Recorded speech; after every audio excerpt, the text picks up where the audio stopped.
Muy bien, y es un gusto recibir en la mesa de buscadores al 2 veces expresidente de la República, Julio María Sanguinetti. ¿Cómo anda, doctor? No va bien, no va bien. ¿Como Peñarol? La garganta, entre lo que uno habla y los aire acondicionados, lo fusilan. Sí, Pero fuera de eso, bien. ¿Como Peñarol? ¿Cómo Peñarol? Cerrando un año redondito. Cerrando un buen año. Sí, un buen año para el Partido Colorado, un buen año para Peñarol, no me puedo quejar. Doctor, estábamos comentando acá en la mesa, de hecho fue aludido por uno de los televidentes que dijo, bueno, a ver, ¿qué sabe de eso Sanguinetti?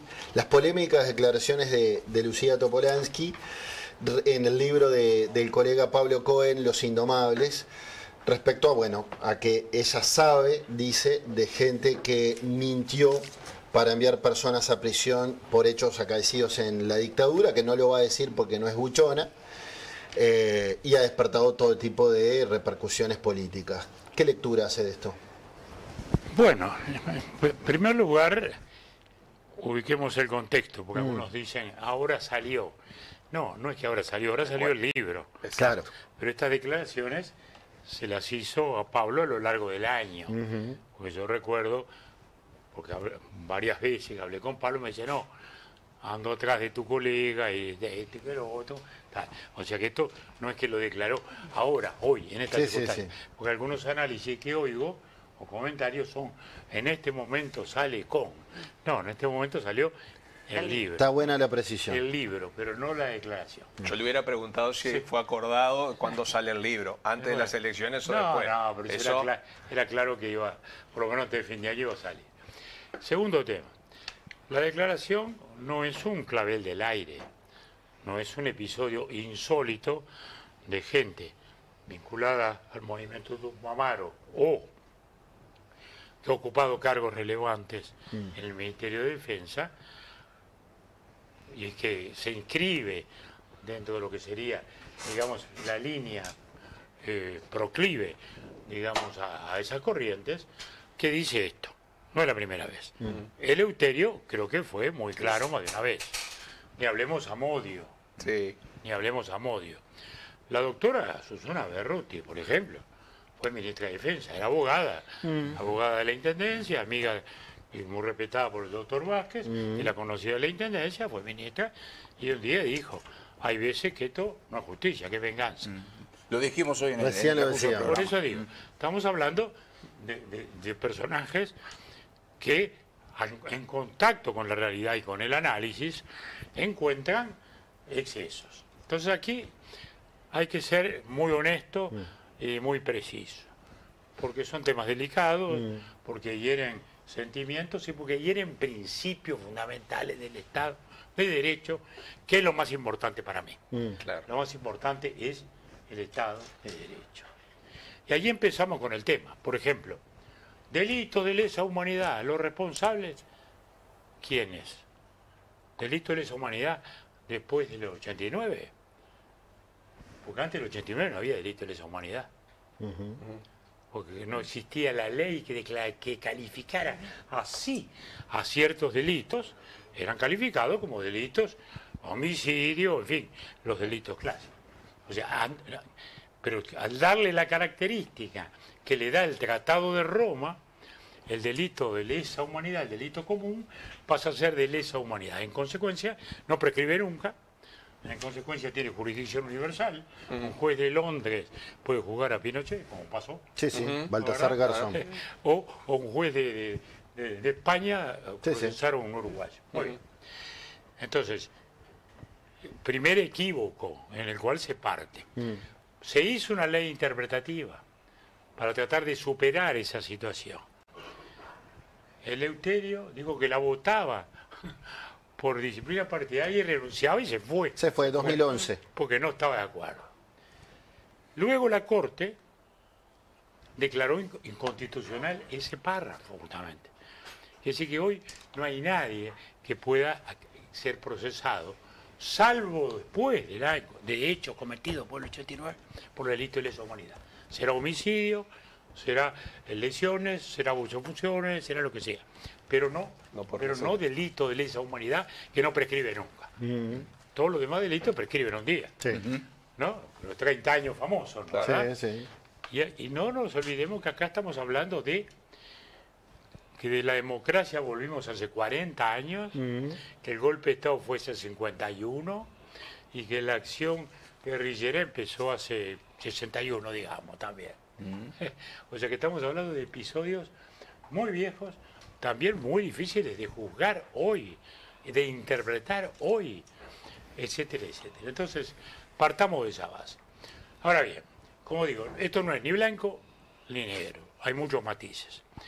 Que hay un cúmulo de juicios que acumulan años y años de cárcel, sin duda.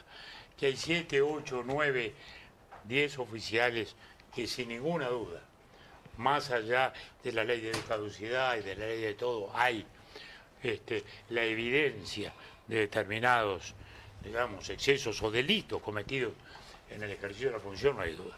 A partir de allí empiezan las zonas grises. Claro. Y hemos visto de todo. Por ejemplo, yo escribí un artículo hace un par de años cuando condenaron con prisión a un soldado que todavía antes del golpe de Estado en el 72, en un tiroteo, cuando se fuga en un tiroteo con unos tupamaros, uno se fuga y el soldado tira al que se fugaba y lo mata. Y lo estaban juzgando a un hombre de 73 años, que era un chiquilín en aquella época, en el medio de un tiroteo, 60 años después. Digo, esas son, que me disculpen los jueces, pero esos son errores judiciales. Pero perdón, ahora la Suprema Corte de Justicia la Suprema Corte de Justicia hace poquito condenó al empresario Miguel Sofía, que era de la JUP, por el homicidio de Castañelo, que fue en el 71. Sí, y sí. también fue hace muy pocos días. Sí, Esto, sí, o sí, sea, bueno, porque- no lo tenía tan presente. Por eso, son episodios que yo creo muy discutibles desde el punto de vista del derecho. Acá lo que se trata es de aplicar el derecho, no la arbitrariedad. No, porque acá no estamos, Sí, la venganza. no estamos en eso. Y la Suprema Corte de Justicia Además, se equivocó en lo que esto. se trata de ser estrictos en la justicia, para que la democracia sea respetuosa y respetable. ¿No? El episodio de Amodio, cuando Amodio viene con el libro, ¿no? Y lo meten preso a Amodio, ¿no? Hablamos acá. Entonces, bueno, y el fiscal pide lo procesa. Bueno, y todos sabemos cómo terminó. Sí, tuvimos que pagar. No Terminó todos con los que cayó la uruguayos. sentencia y todavía le tuvimos que perdió. pagar. Increíble. Tuvimos que pagar. Lo dijimos antes acá en el buscador, dijimos, vamos a terminar pagando este error. Este Tuvimos error. que pagar con mucho gusto a Amodio. Ahora, doctor, una acá cantidad. se dio Entonces, una polémica. A ver. Entonces, digamos que los jueces tienen su autoridad y su independencia. Lo respetamos. Son seres humanos, pueden equivocarse. Y a su vez, en el caso, el tema no es el error. El error es cuando se está aplicando un concepto equivocado. Porque ahí ya no es un error. Es otra cosa. Es otra cosa. Vuelvo a decir, si hoy están procesando a alguien por delito de lesa humanidad, por un episodio ocurrido antes, están desaplicando el derecho y violando principios fundamentales del derecho. Entonces, ahora, en cuanto a las declaraciones falsas, lo han dicho todos en algún momento, ha habido episodios conocidos, yo tengo algún episodio incluso más, un amigo, un oficial alto, importante, hoy procesado, no lo voy a nombrar para no contaminar políticamente el tema y de pronto hacerle daño a la causa. Pero que también era un teniente segundo, cumplía las funciones en un regimiento de caballería, las que se cumplían en la época, patrullajes, etcétera. Un día la UCOA le da la orden de que un preso que tenían allí lo lleve a otro cuartel, lo lleva, y ni supo ni quién era, ni nunca más supo de él. Meses después a ese hombre lo matan en ese otro cuartel. Y hoy se le procesa a él por abuso de funciones y coautoría en el secuestro de personas. Bueno, era un militar que estaba cumpliendo una orden que tampoco era una orden aberrante, no era torture a alguien, mate a alguien, no, Bueno. era traslade a Bueno, Pero- él se presume que tenía que saber todo, que tenía que conocer el expediente, se presume que tenía que saber que había cometido un delito, que tenía que presumir que era ilícita la orden que le estaban dando, cuando ostensiblemente no era ilícita. Pero un preso ¿Y usted legal. cree que casos como estos hay muchos? Hay mucha gente que está presa por error. Varios ha habido, no sé si muchos, no me atrevo a decir, vuelvo a decir, trato de ser muy cuidadoso con esto que se precisa. Pero hay casos que sí, sin entrar en eso, hay casos sin que entrar sí, específicamente en eso o saber quién fue, pero a ver, habría que pensar o preguntarse si ese oficial que estaba trasladando a alguien, a ese preso era un preso legal, que estaba blanqueado, o era un preso que estaba en condiciones de tortura y lo estaba llevando a otro lugar también clandestinamente. Entonces, ahí hay algunas preguntas que hay que preguntarse, porque la ley de reparación también de víctimas establece que hubo terrorismo de Estado y desde el 68 en adelante se repara a las víctimas de terrorismo de Estado. Estamos hablando de un funcionario policial, de un funcionario militar sometido a jerarquía, y en un régimen que era todo de facto. Claro. Entonces, si usted quiere, era todo ilícito. Claro que era. Es decir, la orden que era una oficina de salud pública. Pero usted sabe bien de no, eso. yo lo sé. Sabe la banalidad del mal de Ana Arendt, cómo es cuando uno pero tiene no es el o caso. no que recibir Pero órdenes no es y que el no caso. lo exonera No de es la caso. culpabilidad. No le dije, no tenía por qué saberlo, no tenía por qué juzgarlo, de ninguna manera tenía por qué juzgarlo, porque no le estaban ordenando algo ilícito per se. Porque la ley de obediencia debida, claro. o el principio de obediencia debida, claro. cede ante una orden aberrante, perfecto. Si le hubieran dicho torture a este, fantástico. Pero si estaba todo así el hombre. No, cuando no, llegó pero el era policía. claro. si entramos a buscar excusas de todo para justificar todo, es difícil. Hay que trasladar a una persona. Muy bien, se traslada, lo trasladó y Está se vino. simple el Eso caso, es todo el no tema. hay que darle mucho Ahora, vuelta. es todo el tema. Por Ahora- eso le digo, No es simple. por eso le digo, ahora, tiene él que prejuzgar o juzgar a sus superiores y a todo el sistema democrático en ese momento. La filosofía ha O sea, hablado mucho de eso. sublevarse. La La filosofía filosofía desde la ética de La ética. Aristóteles hasta aquí Sí, es muy clara. trabaja ese tema. Y es muy clara también de cómo nace todo esto. Porque también vamos a no perder de vista todo el contexto. Todos sabemos cómo nació esto. Todo esto, como sabemos, nació en una plena democracia. Hubo un grupo de gente que, inspirados en la Revolución Cubana, que era el sueño de nuestra generación, se transforma en un proceso revolucionario que enciende América Latina, ¿no? En el sueño de esa Cuba que hoy es el testimonio dramático del error del concepto, porque esa es la demostración del error del concepto marxista en toda su definición. Cuba hoy es una tristeza, una pobreza, una miseria, un desastre. Y ese sueño trajo la violencia. Y esa violencia se fue enroscando y esa responsabilidad es inexcusable. Tan inexcusable como la responsabilidad de los mandos militares que luego dan un golpe de Estado cuando esa guerrilla estaba derrotada. Bueno, Ahora pero es una mirada histórica, porque también la otra mirada histórica es que había un país que estaba en crisis y que el sistema político tampoco supo gestionar esa crisis. Ahora, Y que ¿por de qué esa hace crisis usted agarra las armas? Abajo la Constitución Pero eso Democrática. tiene que ver otra cosa. Ah, no, pero había vale. una violencia estatal también. ¿Eh? Hubo, antes del golpe de Estado, también En el estuvo gobierno la de muerte Pacheco, de decís vos. Pacheco, se gobernaba mediante decretos y hubo... Medidas prontas de absolutos, seguridad. decretos, Claro, señora, medidas decretos de absolutamente seguridad. constitucionales. Sí, claro, pero Sí, una sí, las medidas ¿no? prontas- Las medidas prontas de seguridad Eran constitucionales. Liberarse fue antes del golpe de Estado. Sí, sí, son episodios Fue que medio ocurrieron. episodio. Pero eso le da a usted derecho a tropezar la yo Constitución no, y yo a rebelarse no estoy de y a ninguna agarrar las manera armas. No, pero lo que usted me está justificando diciendo. pero digo que el relato no puede ser de que éramos una democracia plena y que de repente vino un grupo inspirado no sé qué y generó todo, pues Sí. la teoría de los dos demonios. No, yo le digo que y sí. en realidad Yo le digo que sí. no creo que sea Yo esa le digo la que mira. sí. Bueno, No, pero yo soy bueno, pero- historiadora también pero mire los y creo hechos. que desde Pero ese mire lugar los no hay hechos. hechos sino interpretaciones y dentro de las No, interpretaciones lo que no es interpretación es que usted avale la violencia. yo no avalo la violencia Usted para la está nada. avalando. No estoy avalando. Ninguna de las dos violencias. está avalando. Ni la Yo del me alegro Estado, que usted ni de viva cosas. lo que yo Pero me vivo encanta todos que los usted esté jueves. aquí. Me encanta que Todos esté los aquí, santos porque yo- jueves vivo mire, esto. Mire, yo lo admiro Todos mucho, los santos de jueves. verdad, lo admiro mucho, admiro a su familia también, a su esposa, a su hija, por todo lo que hace, y me permito discrepar desde una mirada que por más que yo tengo un corazón ballista también, porque si hay algo que hay que reconocer Ahora al todo el machismo mundo del tiene siglo XX, corazón lo tuve Ahora siempre todos con mi son papá. ballistas. Mi papá era ballista, Pará. mi papá era ballista, Ahora, tenía Cambiemos voz- de tema. Ahora, Sí, van ahora bien. No Sanguinetti, comparto. ¿qué hacemos con esta declaración de Lucía Topolansky? Me refiero a esto. El PIT-CNT, Percivale, familiares, dicen, y si sabe esto, que haga la denuncia. ¿Es realmente eso lo que debe pasar o se debe ir a hablar con Lucía Topolansky para que aclare? No en malos términos, pero decirle, bueno, acá hay una declaración tuya donde tú decís esto. ¿Por qué lo dijiste? O lo otro, si O si- Topolansky no quiere erradicar Claro, la denuncia, o si si realmente de Percivale oficio puede se- investigar de oficio. Claro. Sí, debería. Mire, hay dos miradas.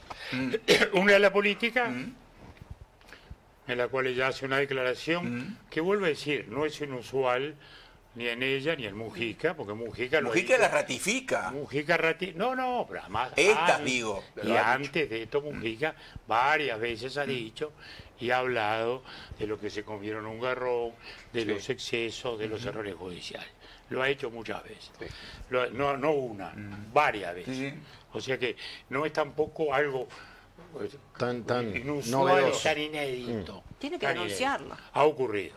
Ha ocurrido en ellos, digo. Sí, sí. Ellos lo han dicho. Y alguna razón para saber pueden tenerla, ¿no? Por lo menos más que nosotros, los que estamos aquí. Bastante más razones. Ahora, ¿qué hace el fiscal? Bueno, yo no le voy a dar ningún consejo al fiscal. supuesto. El fiscal tendrá que saber lo que hace. De si esto lo deja pasar como tal, o si interviene pidiéndole, en fin, una aclaración. Una declaración. Una aclaración sobre a qué se está refiriendo y a qué caso se está refiriendo. Claro. Entonces, este es el punto. Esto es un punto delicado, es un punto complejo, hay que tener mucha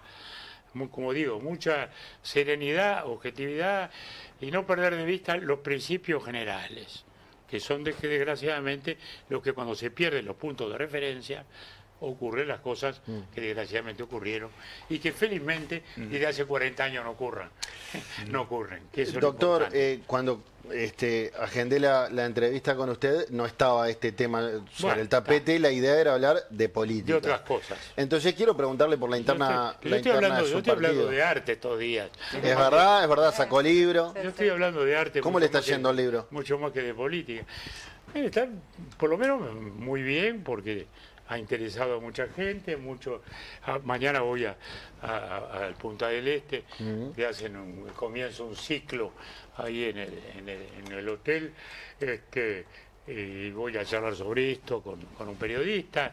O sea, ha generado mucho interés y eso es lo que me gratifica porque si publico esta memoria mía con el arte es con esa intención. Memorias de una pasión. La de asomar una ventana de curiosidad sobre los fenómenos del arte para que la gente entienda lo que significan, el que pueda estar mirando de lejos esto. Y en mi caso personal como un testimonio. Claro. Porque seguro, tengo 70 años de periodismo y 70 años de estar cerca del arte. Y de hacer prólogos para catálogos, que fue empezando de a poquito y terminó siendo la pasión que fue. Sí, sí. Del 67 al 73 fui presidente de la Comisión de Bellas Artes. El general Gestillo salió presidente y anunció el gabinete y me había nombrado ministro de Trabajo. Joven diputado, 31 años. Y tan atrevido que fui a no aceptarle, por razones político-económicas que le expliqué en aquel momento, y le dije, bueno, le voy a pedir un cargo honorario. Bueno, me miró, le digo, la presidencia de la Comisión de Bellas Artes. Ah, muy bien. No, hable con el ministro, ningún problema. Y ahí fui yo, me di el lujo de invitar nada menos que al maestro Cuneo, el hombre de las lunas, como vicepresidente, etcétera. Bueno, mis colegas de Cámara me decían, pero vos estás chiflado, te ofreces un ministerio y pedís la Comisión de Bellas Artes. ¿Pero qué es lo que querés hacer, muchacho? Yo, mirá, quiero renovar los salones, quiero mejorar la presentación internacional del Uruguay en las bienales, quiero el museo, propiciar una gran levantada del Museo Nacional para que sea una gran institución cultural, difusión cultural en todas sus dimensiones, en fin. Bueno, fantástico, lo pude hacer. Y vuelvo a decir que esos 6 años fueron fantásticos, hasta el 73, en que el golpe, entre las tantas cosas que me privó de esa. Muy bien, ya ahora vamos a mostrar la tapa de Memoria de una Pasión, su último libro. Pero queríamos hablar de política con usted, porque en las últimas semanas, enseguida que Yamandu Orsi resulta electo presidente de la República y demás, a los pocos días se suceden algunos hechos. Pedro Bordaberry y allegados a él van a reunirse con Orsi. Esto no le cae bien a otros sectores del coloradismo, caso Robert Silva, que sale a decir que bueno, que hizo mal, que se cortó solo y qué sé yo. Bordaberry que contesta que eso es una pelotudez y que él no tiene que pedir permiso para reunirse con alguien. Después, la discusión sobre, ahora se llegó a humo blanco, pero sobre quién va a ser el próximo secretario general del partido. Que ahora que está un poquito más al costado, ¿cómo visualiza la interna? Bueno, mire, yo lo primero que veo es un partido colorado que hace un año y medio, 2 años, estaba en una situación compleja. Habíamos atravesado un periodo muy difícil. La sustitución de mi generación nos resultó particularmente difícil, porque tuvimos la etapa Bordaberry, con 2 candidaturas presidenciales de Pedro, luego él que pone en pausa su vida política, Sí. quedamos ahí, luego aparece una novedad, Talvi, del ámbito académico, fantástico, bueno, genera un interés, un partido que podía renovarse, llega ahí y abruptamente se va de la Cancillería, de la política y del país. Bueno, y ahí quedó de nuevo el Partido Colorado de cabeza. Yo estaba en la Secretaría General, no sé si por suerte o por desgracia, pero allí estaba. Y eso me permitió mantener, realizar una tarea que me gratificó mucho, mantener unido al partido, mantener viva su debate ideológico, mantener vivas sus estructuras institucionales, llevar adelante, seguir llevando adelante la coalición, que no era asunto fácil tampoco, y una coalición que fue exitosa como idea, que había ganado, que llegó al gobierno así, y que termina el gobierno, sí, no ganando, pero con un reconocimiento público de que ha sido una gestión satisfactoria para el país. Entonces, en ese contexto aparece la interna colorada, con 6 candidatos, 7 candidatos, 5 candidatos, ya ni recuerdo. Y ahí emerge una figura joven, que es el caso de Andrés Ojeda, a quien yo conozco hace 20 años, justamente de la militancia, primero del foro universitario, después del foro ballista, fue edil hace unos años, pero aparece, ¡pum! Y crece. Primero soy la renovación, empieza a crecer en las encuestas, termina siendo... Sí, después de Soy la Renovación fue otro eslogan. Termina siendo candidato. Hay que sacar el Frente Amplio, hay que sacar el Frente Amplio. Y bueno, está bien, era oposición. Entonces, sale ahí, se destaca, bueno, gana la interna, y así la fórmula con el que entró segundo, Robert Silva, también otra figura joven a quien conozco desde el primer día, desde su Tacuarembó natal hasta la educación, hasta el consejo de secundaria, donde tengo el legítimo orgullo de decir que yo se lo presenté a Rama para que lo conociera. Y luego hizo la carrera que hizo. De modo que eso marcó, sin ninguna duda, una fórmula joven que hizo una buena campaña y el partido votó mejor que la otra elección, porque no había votado tanto mal tampoco con tal. Volvimos a mejorar, volvimos a sacar más legisladores y bueno, y eso dejó un partido con vigor. Ese es el gran titular. Partido Colorado que... Recuperado, diría. Recuperado nuevamente de una situación compleja. Y a partir de allí hay un poco, yo diría, la adrenalina de la elección, la adrenalina de la poselección. Yo gané más, tú ganaste menos, esas cosas que ocurren y en las cuales naturalmente no me voy a introducir, y por más que usted me va a hacer la pregunta de frente, de perfil, como es el deber de los periodistas, y de costado también, y yo no me voy a introducir a juzgar este episodio o el otro episodio. Lo que sí, digo lo lindo, vamos a votar el comité ejecutivo este sábado, y la semana que viene habrá un nuevo comité ejecutivo y un nuevo secretario general, que va a ser Andrés Ojeda, legitimado. ¿Es el líder del por partido? elección interna. Ojeda se constituye en líder del partido. Bueno, ahí empiezan los debates semánticos, ¿vio? Como lo de derecho. El secretario general del partido es el líder institucional del partido, legitimado a su vez en este caso por el voto. Obtuvo la mayoría en la elección interna, obtuvo la mayoría en la elección nacional también, el sublema que le encabeza. Ese que tiene toda la legitimidad para decir es un líder. Robert es menos líder, bueno, es el segundo, tiene su liderazgo. Ahora, pensaba en Bordaberry, que no estuvo en las internas. La figura representativa del partido hoy es su secretario general, es su su titular conforme a su carta orgánica. ¿Eso excluye el liderazgo de otra gente? No. Ni excluye el liderazgo de Tabaré Viera, que tiene un liderazgo muy importante ¿Será el en los prosecretario? sectores del país. No excluye, por cierto, el liderazgo de Pedro Bordaberry, que nadie lo puede ignorar, ¿no?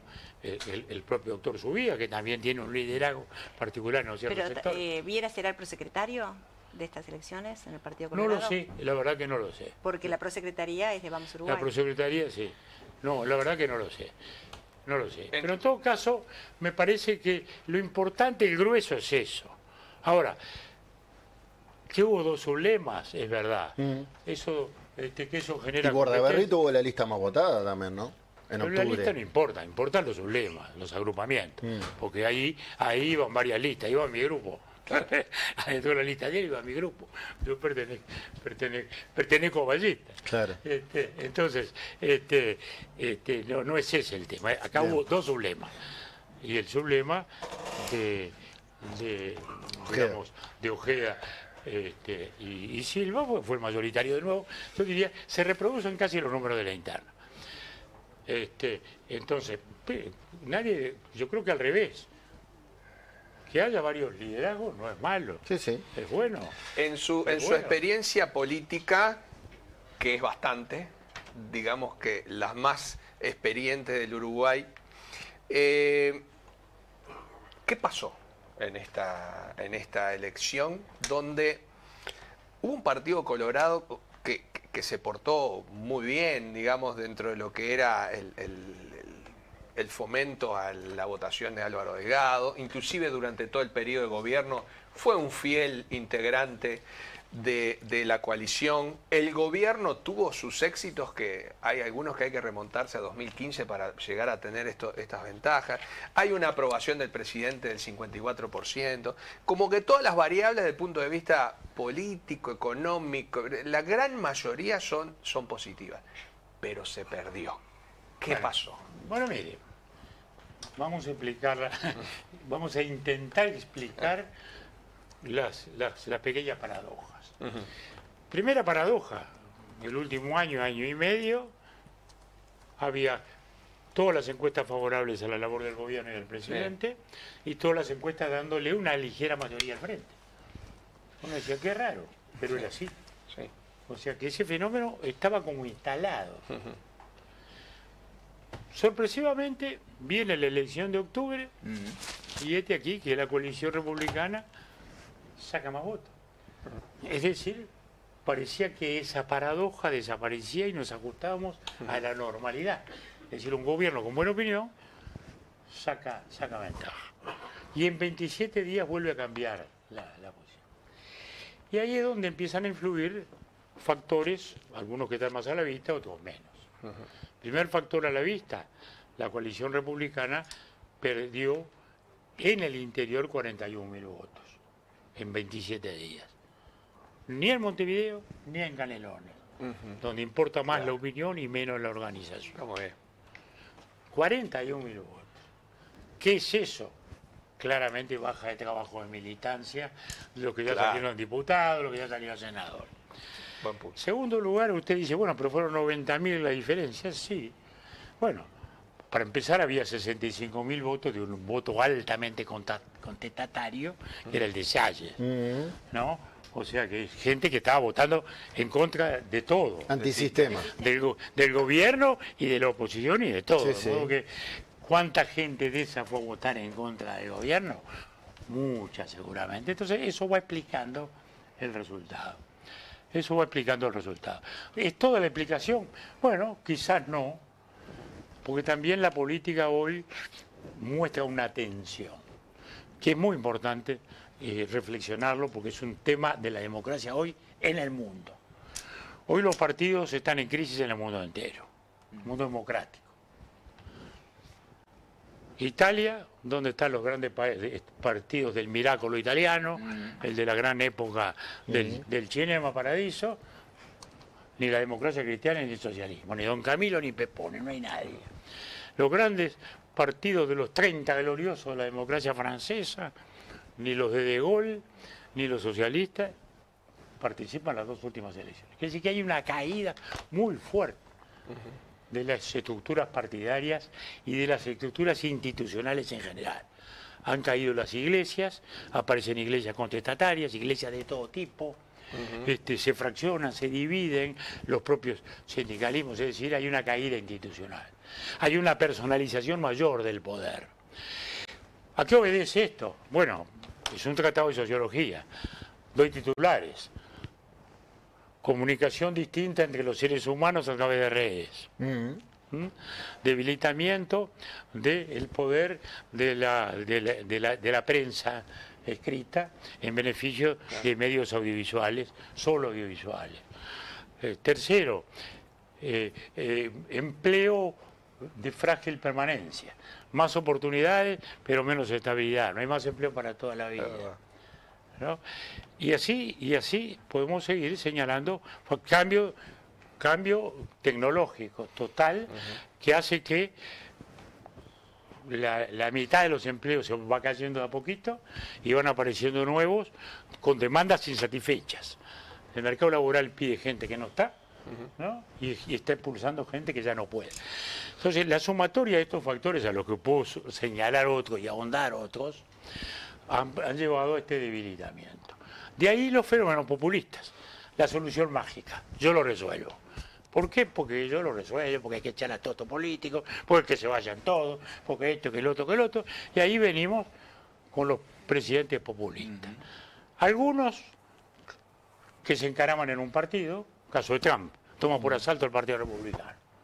Porque lo tomó por asalto y se lo llevó por delante. El viejo Partido Conservador de Estados Unidos se lo llevó Trump. O aparece un Bolsonaro, o aparece un López Obrador a la izquierda, o aparece un Milei. Es decir, son todos populistas.